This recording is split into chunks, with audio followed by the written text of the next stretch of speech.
চারিদিকে দেখুন কি জলাবদ্ধ অবস্থা।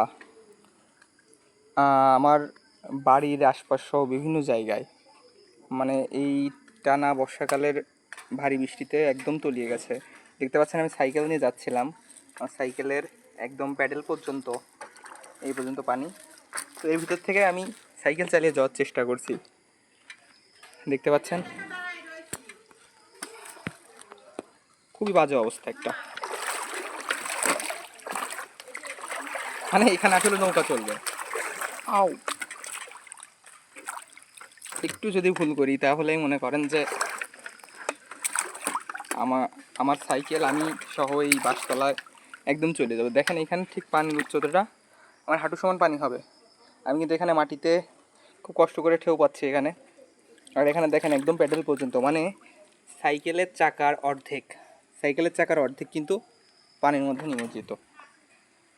এই যে বাড়ি ঝাড়ে দেখতে পাচ্ছেন বাঁশটা গাছটা সব কিছু একদম তলায় গেছে।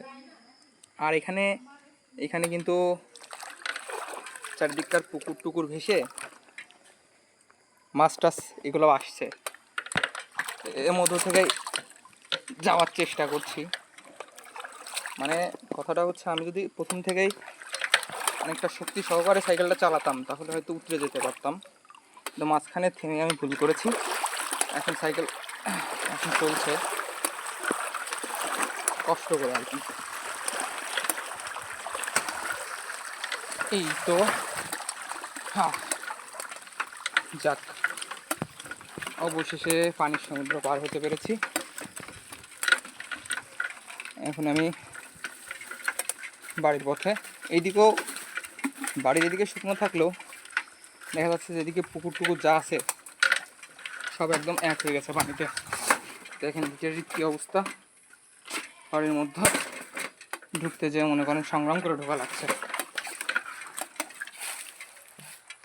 অবশেষে বাড়িতে পৌঁছালাম।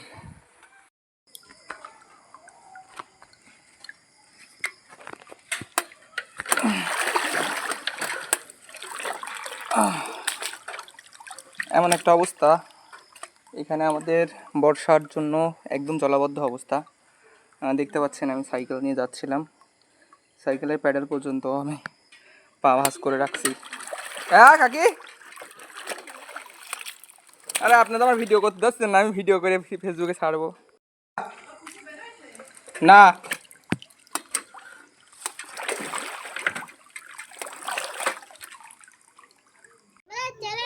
চ্যানেলটি লাইক কমেন্ট আর শেয়ার করে দেবেন, কমেন্টে কিছু লিখবেন, সাবস্ক্রাইব করে দেবেন।